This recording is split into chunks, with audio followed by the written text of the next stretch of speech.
అదేవిధంగా మిత్రుడు డిఏల గురించి మాట్లాడిండు. ప్రతి నెల మొదటి తారీఖు నాడు జీతాలు ఇవ్వడానికే తలప్రాణం తోకొకొస్తుంది.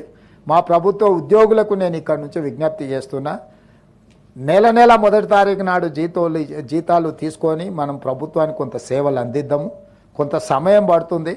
ఈరోజు ఏమాత్రం ఏం చేసుకున్నా ఈ వ్యవస్థ కూడా దెబ్బతింటుంది.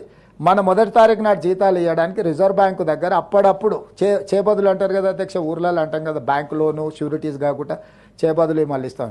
4,000 కోట్ల రూపాయలు చేబదులు చేసి ఫస్ట్ నాడు జీతాలు ఇచ్చిన అధ్యక్ష.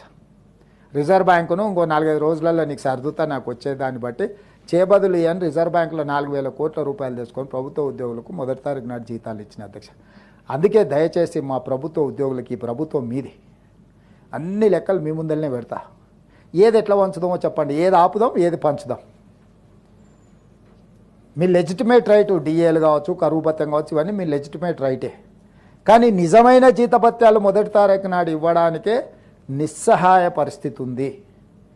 నిస్సహాయ పరిస్థితి ఉన్నప్పుడు అప్పుడప్పుడు మనకు జ్వరం వచ్చినప్పుడు పథ్యం పాటిస్తాం అధ్యక్ష. మీకు ఐడియా ఉంది కదా అధ్యక్ష. కొంచెం ఆరోగ్యం ఇట్లయితే ఒక వారం రోజులు నాన్ వెజ్ తినడం మానేస్తాం, తెలుసు కదా అధ్యక్ష. మనం అట్లనే మనకి ఏదైనా పరిస్థితి, రాష్ట్ర ఆర్థిక పరిస్థితి కొంత బలహీనంగా ఉన్నది. మా ప్రభుత్వ ఉద్యోగస్తులందరినీ నేను విజ్ఞప్తి చేస్తున్నా, అదనంగా ఏం కోరికలు కోరకండి. అప్పుడప్పుడు మా వాళ్ళే కాబట్టి, కుటుంబ సభ్యులు కాబట్టి బెదిరిస్తారు, ధర్నా కోతాం, దీక్ష కోతాం, లేకపోతే బంధు పాటిస్తాం, లేకపోతే పెన్ను డౌన్ అంటారు, లేకపోతే అది డౌన్ అంటారు. ఏది డౌన్ అన్నా మొత్తం ప్రభుత్వం డౌన్ అయిపోతుంది. వాస్తవంగా అమ్ముదామన్నా మా దగ్గర ఏం లేదు, మా దగ్గర మా సొంతంది ఏదైనా ఉంది అమ్మి పెట్టినది సరిపోదు. మనందరం జపాన్లో ఒక పద్ధతి ఉంది, నిరసన తెలపాలనుకుంటే ఒక 2 గంటలు ఎక్కువ పని చేస్తారంట అక్కడ ఉత్పత్తి.